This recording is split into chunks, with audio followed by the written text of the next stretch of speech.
Isabella's mood was completely off. The very beginning of her day had gone wrong. After working late into the night on her assignment, she had fallen asleep very late, and waking up early in the morning became impossible. Her mom had called her lazy for getting up late, and the more she rushed, the worse everything got. Because of the freezing cold, she had to take a shower with icy water, and as soon as she stepped out, her teeth started chattering. In the hurry to iron her clothes, her scarf got burned, so she had to waste more time picking out another outfit.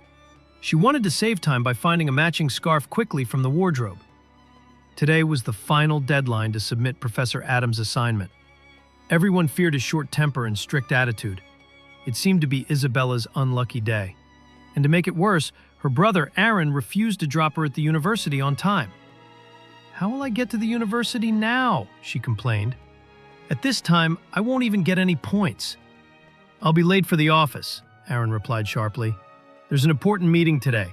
I have to discuss key points with Brian." He refused bluntly. Their mom couldn't bear to see Isabella's teary face, so she immediately stepped in. "It doesn't matter, son. Even if you're a little late, maybe your sister's prayers will make your meeting a success." After that, there was no room for refusal. Aaron, being her most obedient and loving son, agreed. Satisfied, Isabella quickly finished her breakfast, afraid that if she delayed even a minute, Aaron might change his mind. By God's grace, she reached the university just in time. But the first news she received was that Professor Adams' mother had passed away, so he was on leave. She felt that all her morning chaos, her brother's arguments, and her running around had been completely in vain. She looked around the corridor in search of Rachel, but she was nowhere to be found. From that, she assumed Rachel was absent today.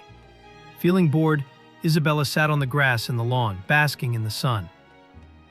Even the warm sunlight couldn't lift her mood. Her inner emotions showed clearly on her face. She was lost in observing her surroundings, her delicate red and white features touched by sunlight, when she suddenly felt two familiar eyes watching her. It was Henry, tall, handsome, and intelligent, one of the top students at the university. His name always stood out in both academic and literary activities. Because of his involvement, he was well respected by the teachers. He often guided new students about university rules and responsibilities. Many girls admired his honest and disciplined nature. Several had even offered him friendship, but Henry was a man of principle. Despite his friendly and sincere attitude, he always maintained respectful boundaries. He was someone who kept his emotions deeply private, except with Felix. Because Felix was one of those people who, once he trusted someone, always told the truth. The second reason was that he was also Henry's roommate at the hostel. They were together day and night, companions in everything. No one except Felix knew that Henry had quietly kept Isabella's love in his heart. "Can I sit here?" Henry asked. Isabella looked at him with slight surprise. "Yes, of course. This land doesn't belong to me," she replied. Whenever she was in a bad mood, her tone became sharp and sarcastic. Even her rudeness didn't affect Henry's cheerful mood. He sat down on the grass nearby, smiling softly to himself. It made Isabella uneasy to see him sitting there, smiling like that, and especially wearing a tie. "Are there jokes written on my face that you're enjoying reading?" she finally asked impatiently. "It's nothing like that," Henry said gently. "I've been wanting to talk to you for a long time. Now that it's our final year, I feel time is short, and this is the right moment. Besides, your bodyguard isn't around today." It was clearly a reference to Rachel. Isabella listened to him quietly for the first time, though her expression showed mild irritation. "I like you very much," Henry continued. "I don't know how to talk in circles. Actually, I want to marry you, and I'll send my parents to your house. What will your answer be?" She sat there silently staring at him, then absent-mindedly started plucking pieces of grass and tossing them away. "Do you plan to take out your anger on the grass?" he asked softly. "No, it's not like that. I'm going now. I'm getting late." She stood up suddenly, brushing her hands off. Seeing her rise, he stood up too. "Am I so unacceptable and unreliable that you can't even answer me?"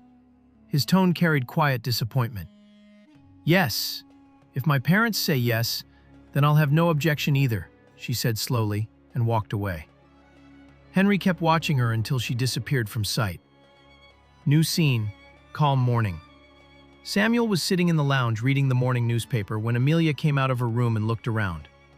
Samuel stopped reading, took off his glasses, and said, "Dear, could you make me a cup of tea, please?"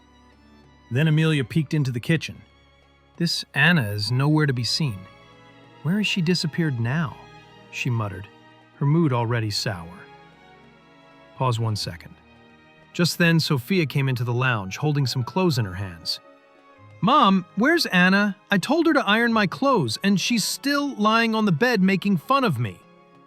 Hearing this, Amelia's forehead creased with irritation. "Ugh, where is she? That strange hobby of hers again. She must be up on the roof feeding the birds." Then she shouted loudly, her anger rising. "Anna! Oh, Anna!" Anna was just placing a handful of breadcrumbs into a dish when she heard her name. She lightly tapped her forehead. Oh God, sounds like Aunt Amelia's voice again. She's in one of her moods today. She quickly came down the stairs holding a jug of water. As she reached the last step, Aunt Amelia was standing there glaring at her furiously. "Get down from the roof. How long have I been calling you? I've told you 1,000 times not to carry that jug when it's full." "My dear aunt, you know a house where birds are given food and water never runs out of blessings. That's a good thing, isn't it?" Anna said innocently, glancing at her aunt's red, angry face. "Don't talk too much. Go and make breakfast. And why haven't you ironed Sophia's clothes yet?" Anna looked nervous but quickly tried to manage the situation. "Sorry, Aunt, it slipped my mind," she said softly and started gathering the clothes. Amelia stared at her in disbelief. "You never forget to eat, though, not once. Aunt, if I don't eat, how will I live? And if I don't live, how will I do the housework and take care of all of you?" Anna said quickly, half smiling. Amelia glared at her and waved her hand dismissively. "Your tongue moves like scissors. Just move your hands instead." Anna hurried to the kitchen where a pile of chores was waiting for her. She lit the stove, made tea, took out the dough from the fridge, and started preparing parathas. Amid all the rush, she first served breakfast to her uncles, then gave Aunt Amelia and Sophia their favorite dishes before stepping out of the kitchen. The thought of turning on the washing machine in the freezing cold made her sigh. And just then she saw Isabella coming toward her. Amelia had been making calls. She was considering Aaron as a match for her daughter Sophia, which was why she often visited Isabella and her niece. The house was quite spacious and had been divided into 2 sections. In one part lived the elder brother, and in the other, the younger brother with his family. The relationship between both families was warm and respectful. Isabella was watering the plants when there came a loud knock on the door. She was startled. Her mom was busy reciting tasbih after the afternoon prayers, so Isabella went ahead to open the door, and was shocked to see 2 unfamiliar women standing outside. The very first thought that crossed her mind was of Henry. Ever since she had finished her university assignments, she spent more time at home, and without realizing it, she had started noticing Henry. Though after that day he had never spoken to her again, he would still look at her from afar with his soft, deep eyes. The silent message of love in those eyes often stirred her heart. Now, the unexpected arrival of these women filled her with joy. She thought, perhaps they had come from Henry's family. She welcomed them politely, seated them in the drawing room, told her mother about their arrival, and went to the kitchen excitedly to prepare tea. Her heart was filled with happiness. The person she admired was sincere, not just passing time. But, just as she was about to enter the drawing room with the tea tray, she heard her mother's raised voice, and suddenly, the ground seemed to slip from beneath her feet. "You can leave now. Our daughter is not a burden on us." Her calm and gentle mother rarely raised her voice without reason. But there must have been one. Isabella stood frozen, unable to understand what had happened. "We're going. We have no desire to be insulted. Will you take all this property and money to your grave? This is the time to use it, to secure your daughter's future." The elderly woman left, bowing her head in disappointment. Just then, Aunt Amelia saw Isabella standing with the tray in her hands and frowned deeply. "Who told you to bring all this? Why are you just standing there staring at me? Take it back. These greedy people come expecting everything to be handed over to them. Why should I name the house after Isabella?" Her anger showed no sign of calming down. Isabella quietly turned back. Her mother couldn't fully grasp her silence, but it was clear that the smile had vanished from Isabella's face. Her once bright and lively spirit seemed dimmed. The girl who always fluttered around the house like a butterfly now looked pale and quiet. Sometimes, Isabella would get angry at herself. There had been no promise, no commitment, yet she was bound by an invisible thread, her heart still tied to Henry. When destiny refuses to unite two hearts, sorrow naturally follows. Somewhere deep inside, she blamed herself for Henry's pain. Later, when she went to the university, she happened to run into Henry again. She felt shy and nervous, snapping her fingers absent-mindedly in embarrassment. "Sorry, I couldn't send my parents. Actually, there was a death in our family." "Will you be doing your MPhil next?" Henry asked gently, and Isabella felt a heavy weight on her heart. Thankfully, the women who had come to their house that day were not related to Henry. "Let's go to the canteen and have a sandwich," Henry said, looking at her face. She nodded in agreement. There was no denying him, and when someone holds a place deep in your heart, you can't stay strong against them. No matter how many sorrows life brings, beautiful moments of happiness also find their way in. It's up to a person how much they strive to reach their goal. In the same way, Isabella kept rejecting other marriage proposals that came her way, because she was still waiting for someone else. She had even exchanged phone numbers with Henry, and they stayed in contact often. Yet no matter how much she wanted to, she couldn't bring herself to ask him to send his parents to her home. As soon as Sophia returned from college, she pulled out the magazines she had bought with her friend, and without even changing her clothes, got completely lost flipping through their pages. Just one glance at the model on the cover sent her imagination spinning into a dreamy, romantic world. In her mind's eye, the hero would move heaven and earth to praise the heroine's beauty, and that character would touch her heart so deeply that her cheeks would flush. Immersed in fantasy, she would start picturing herself as that heroine, lost in her fantasy. She was so absorbed that even when Anna called her twice, she didn't hear a thing. She only came back to reality when Amelia stood beside her, scolding her loudly. "Do you even go to college to study, or just to collect this pile of useless junk? At least change your clothes. Dinner's ready, don't keep everyone waiting." Sophia jumped up at once, quickly leaving the bed and listening to her mother's lecture. "Oh, Mom, stop it. You should read books other than textbooks too. You can learn a lot from them," she said, trying to make an excuse that she herself barely believed. But Amelia was her mother. She wasn't fooled. "I know exactly what kind of lessons you're learning. In your stories, the girl is always so obedient. But in real life, I doubt you'd agree to even one thing." Sophia scratched her head and dashed to the washroom, laughing softly. The truth was, she had always loved living in her dreams and fantasies. Being the only child, her parents had always indulged and fulfilled her every wish. Adam and Sean were both brothers. Adam was often ill, so his son Aaron used to take care of the office with Uncle Sean. Aaron, who worked with him, was starting to like him very much. There were only so many of them. He used to sit and read his poems everywhere, in the house and in the office. Amelia also used to often talk about Aaron in front of Sophia, and because of that, her heart started beating for Aaron. But what was going on in Aaron's heart? No one knew this. Sophia's classes were about to end. Then, after the final exams, there was only leisure. So Amelia had clearly whispered the word of relationship in her sister-in-law's ear. Up to that point, the story was fine. But Aaron wanted to marry Anna, for which her family was not at all mentally or emotionally ready. Anna was walking home from the bus stop with quick steps, in her college uniform, feeling very tired. She was thinking that there would be a lot of work waiting for her at home.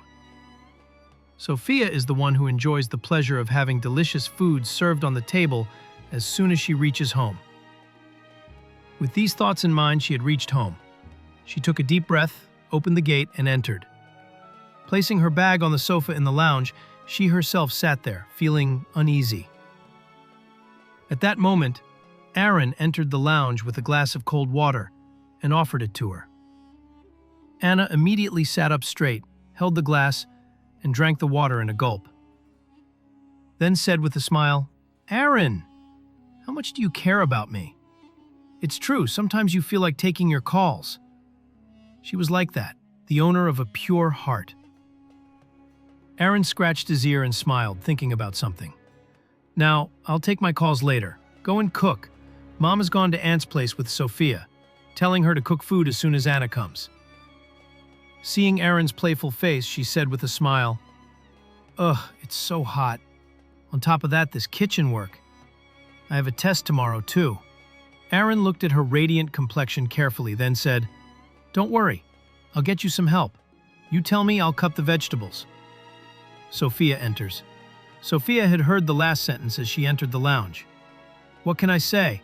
Go first and bring the things written on the list. Mom said it's important." She handed Aaron the list. Her sarcastic gaze was piercing Anna's face.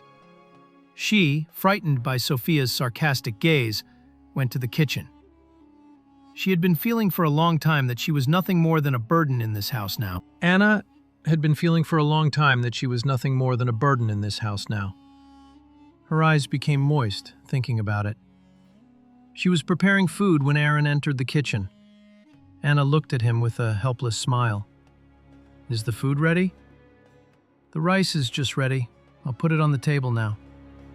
Her pitiful tone pierced Aaron's heart. "Anna, how do you keep laughing all the time?" Ignoring Aunt Amelia's harsh words. "Her behavior is now beyond my tolerance. I wish I could pick the thorns out of your life." She was shocked, and her hand stopped while cutting the cucumber. Aaron, the people of the world are very cruel. We should never show our weakness, otherwise this world will chew us up raw. That's why I listen to everything with a laugh." Amelia enters. At that moment, Amelia came into the kitchen. Seeing Aaron there, she cast a suspicious look at Anna, then addressed Aaron sharply. "Aaron, son, what are you doing here?" "I know this girl is always making up stories about me. Come inside, Sophia is calling you." Amelia's stern eyes turned toward Anna. "Oh, no, Auntie, I only came to ask for food." Go outside and sit down. "And will you starve us all today?" "God forbid, Auntie. Take this, it's ready in a hurry. Serve it with Chef Anna's soup." A strange atmosphere had formed in the house. Aaron had asked Irene for Anna's hand in marriage, while Amelia had already spoken to her sister-in-law about her daughter Sophia. Have you lost your mind? You want to marry that poor girl who has nothing to her name? She's living off her uncle's scraps. Mom, at least don't speak about her like that. She's very important to me. I forbade her, and that's final. She stood up and walked away. Aaron sat there lighting a cigarette, his heart sinking into despair. The smoke rose slowly into the air, curling above the untouched mug of tea before him, thick and silent, like the turmoil within him. The car quickly left the house. Felix was sitting in the front seat and Henry was with him. As soon as they reached the main road, the car began to move slowly toward its destination. Both men were silent when Rebecca, sitting in the back seat, finally broke the silence. Now, when those people want to come toward us, what will happen? They were modern people from high-class families, eating, drinking, and living lavishly, and we remained simple, humble people. Henry looked at Felix with a pleading expression. Felix cleared his throat and said calmly, "Everything will be fine. Just make the wedding preparations. The ceremony will happen on time, but we'll have it here in New York. My house is ready." In truth, Rebecca had gone to Isabella's house after getting Henry's proposal. Not only did they love Henry deeply, but they also liked Rebecca. There was no Nand or father-in-law, just one loving mother-in-law, so there wasn't much to worry about. Henry's family were landowners. They lacked nothing. However, the girl's family had bluntly said that she couldn't live in the village. She had secretly promised Isabella to Henry that she would see him later, and that she would live in the village. He had no objection, and so the marriage was settled. The first rays of morning began to spread across the ground, and the light entering the room woke her up. She knew that soon the whole house would come alive again. She had slept late because she'd been studying all night, though she usually woke up early. She headed to the washroom. Many tasks awaited her both upstairs and downstairs, for which she needed courage. After freshening up, she entered the kitchen. The night before, while enjoying pizza, Sophia and Isabella had left a pile of dishes in the sink. She had cleaned everything before, but now the messy kitchen made her face turn red again. Oh, she frowned and began picking up the things scattered on the floor. By the time she finished washing the dishes, Aunt Amelia peeked into the kitchen. Isabella has to go shopping today. I intend for my Sophia to get married at the same time, to my Aaron. She knew Amelia was speaking to her, but she stayed silent. There was an air of both joy and tension in the house. Aaron had been pressing his mother for approval of a certain proposal, but Amelia knew it wasn't easy, nor was it possible. You shouldn't go to college today. The girls will wake up late, so they'll need a hot breakfast. But I have a very important test today, she said, her voice trembling with urgency for the first time. Let it happen. It's just our misfortune. And 2 warm tears streamed down her cheeks. Today was so much fun. We've almost finished all the shopping, Sophia said as she sat beside Amelia. Isabella had already started unpacking the shopping bags. Nearby, Anna was cooking vegetables. She looked at them quietly, her gaze thoughtful. Isabella's face had grown more radiant, and Sophia looked blissfully happy. The discussion about her and Aaron's engagement filled the house with excitement. Now, Anna's thoughts, however, began to drift elsewhere. Isabella had chosen the wedding arrangements, and Sophia, well, she would always get whatever she wished for. Such helplessness and longing seemed to be the destiny of orphans like her. At that moment, Amelia shot Anna a sharp look. What are you staring at? Go and finish preparing the food. Misfortune always sits on the heads of the unfortunate, Sophia said. I didn't really spent Amelia was proud by nature. Not cruel, but blunt and impatient. Anna didn't reply. She quietly made her way to the kitchen.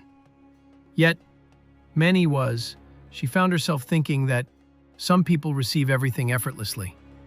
They never have to wait or struggle through patience and pain.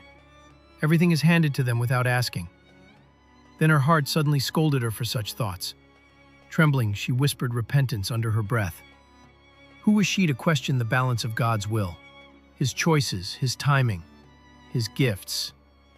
By the time her vegetable mix was ready, her eyes were still moist as she kept silently seeking forgiveness. During the wedding, Aaron's eyes constantly followed Anna's face. She had dressed beautifully that day, radiating grace and innocence. Her quiet beauty held something special, something pure. Aaron wanted to speak with her about marriage, and when he saw Anna placing flower garlands on the table, he couldn't hold back any longer. What's wrong with you, Anna? What's your problem, after all? My problem? She hesitated.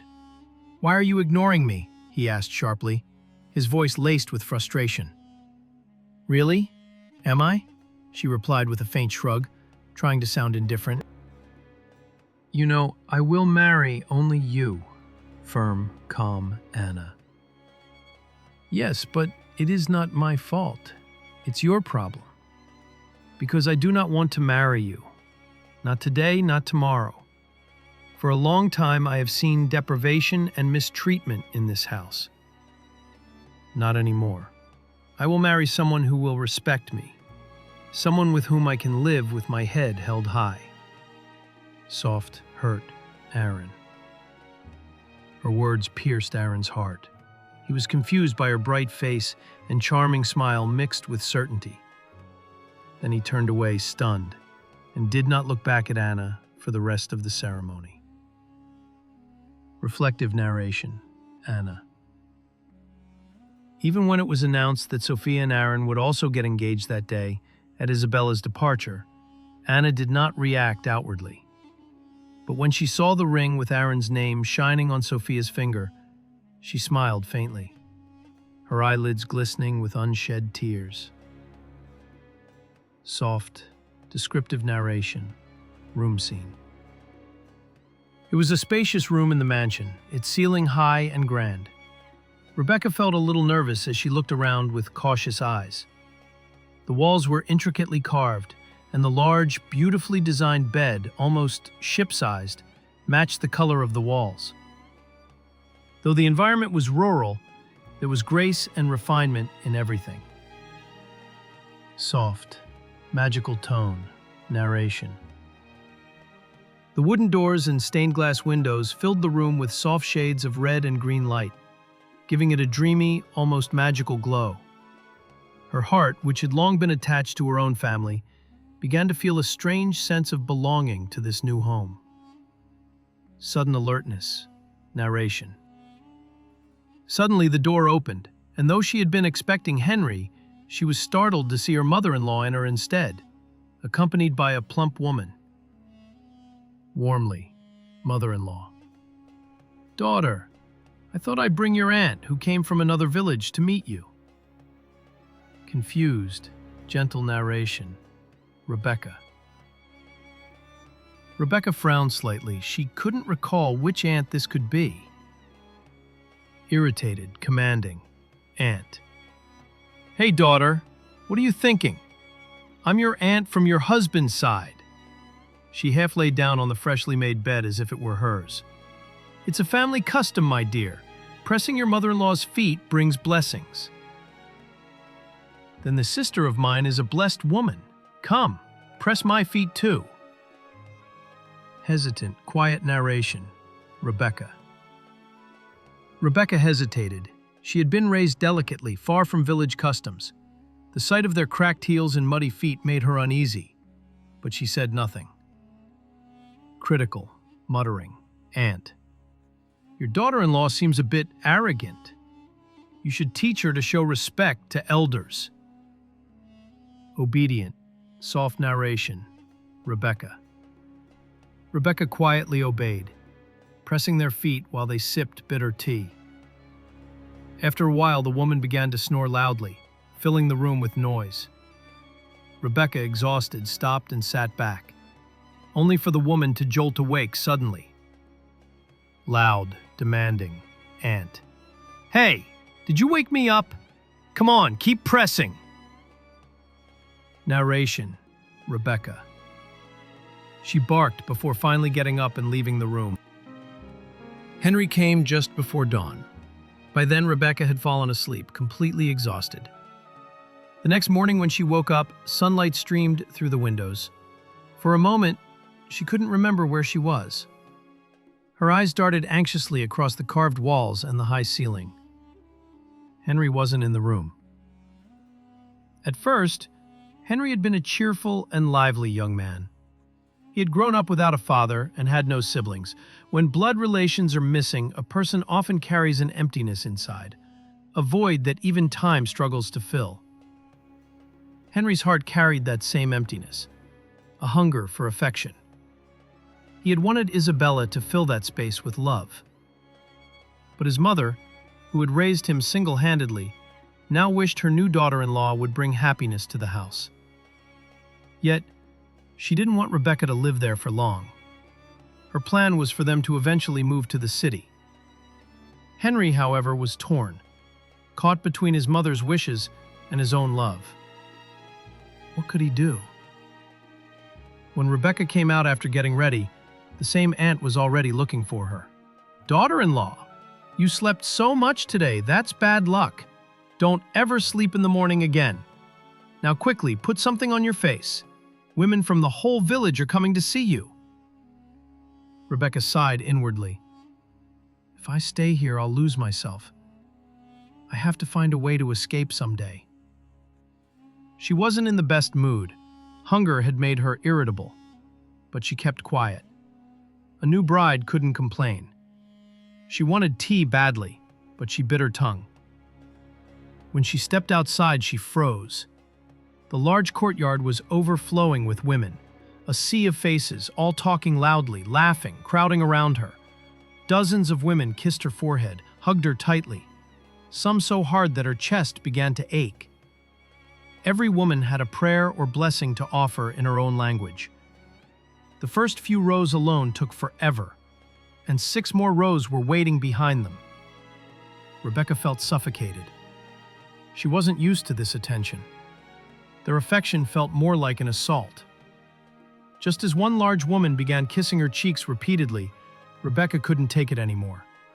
"Stop, please, stop it," she cried, pulling away. She ran back toward the room, her heart pounding, struggling to hold back her frustration and tears. Moments later, Henry entered, his face tight with anger. "You haven't done well. You've embarrassed me in front of everyone in the village. You couldn't even follow one simple tradition for a single day. What about all your promises? To stand by me forever?" Rebecca's eyes flashed. "And what about your promises? You said you'd always support me. Where were you yesterday? And today when I was treated like a showpiece in front of everyone?" Her tone was steady, though pain trembled beneath it. "I never expected this from you," he said coldly. At that moment, Rebecca's mother-in-law entered the room. "It's okay, son. She's just gotten married. She'll learn everything gradually. It's my fault. I took her to meet so many people without explaining it first."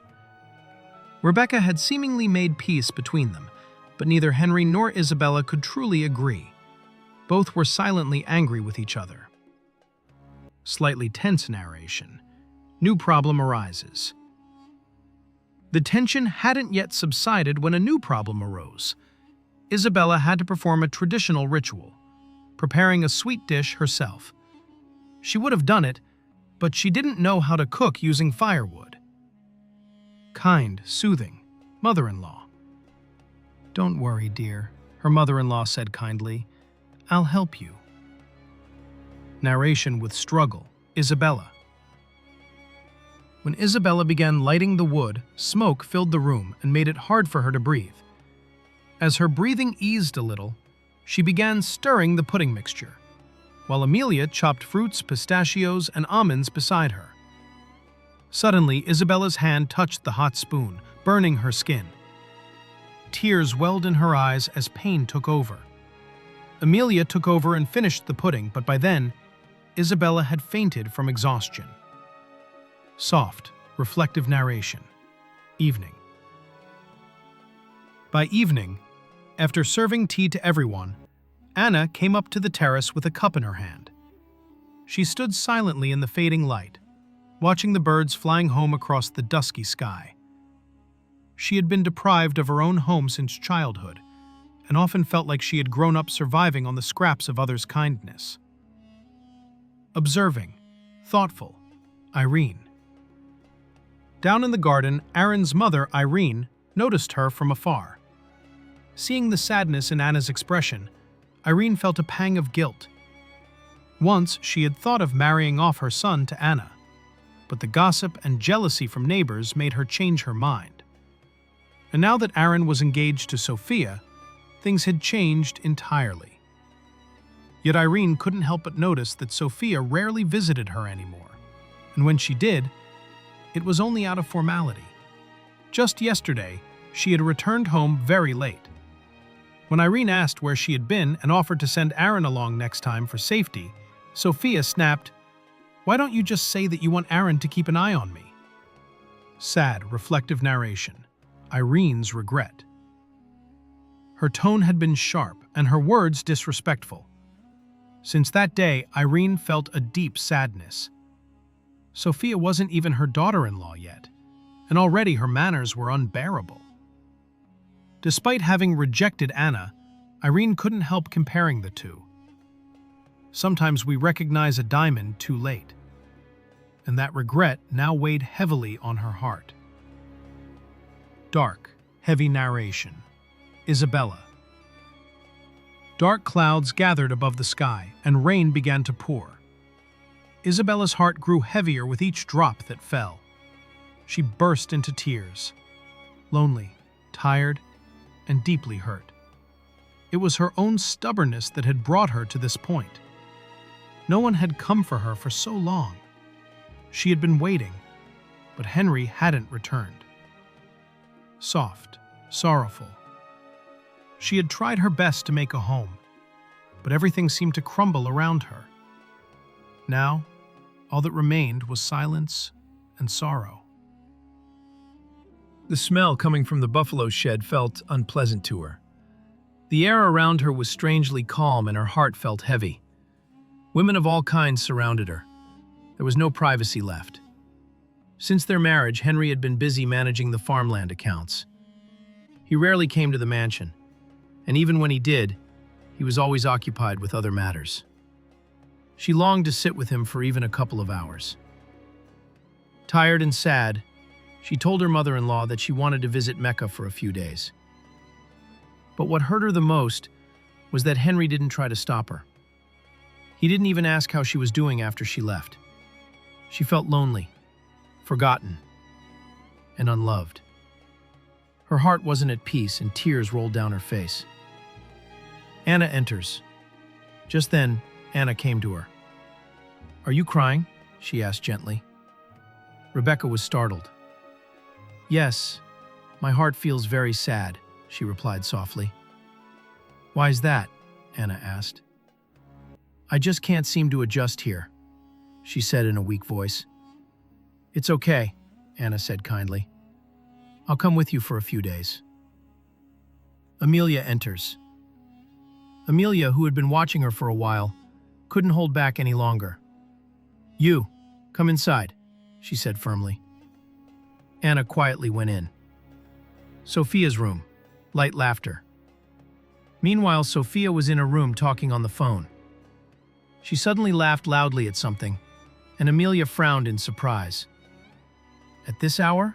she murmured, walking toward the room. But before entering, she froze. She had overheard Sophia's words. "When will you send Faraz? I'm so scared. I want to die, but I can't marry this red-faced man. He isn't even mine. He's my cousin's."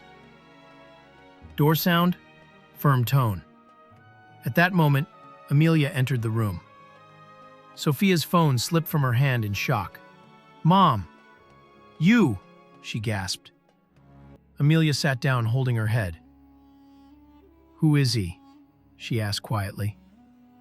"Mom, he's a really good guy," Sophia said quickly, folding her hands and telling her everything. When Amelia found out the boy was very rich, she felt relieved. Compared to him, Aaron didn't seem as suitable.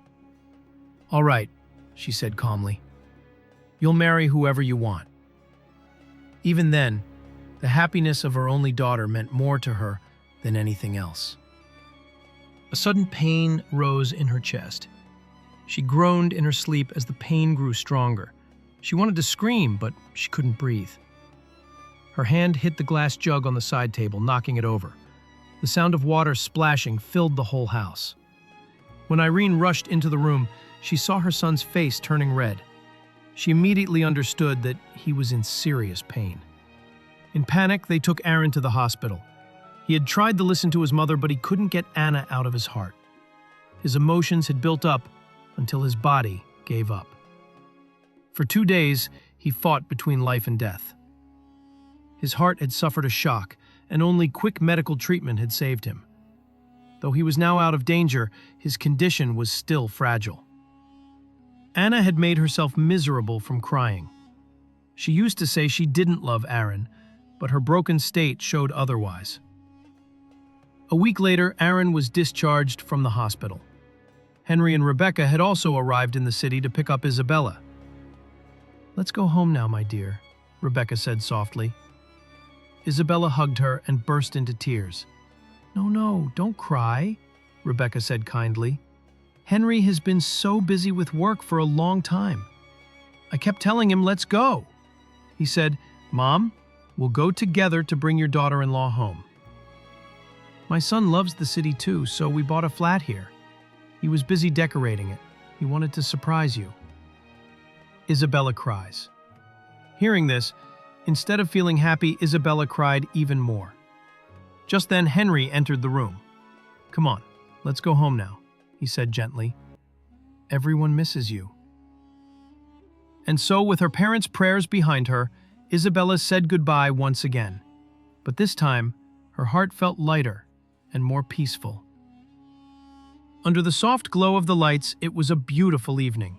2 young women in the house smiled with pride and happiness. The lawn was filled with color and brightness, as if joy had finally returned. All the troubles had faded away. Anna was now accepted as the official daughter-in-law of the family. She couldn't hold back any longer. She no longer had the strength to lose Aaron. Aaron kept looking at her with deep eyes, as if certain he had found his angel. Anna glanced back shyly, and in that moment of love, she completely melted into Aaron's heart.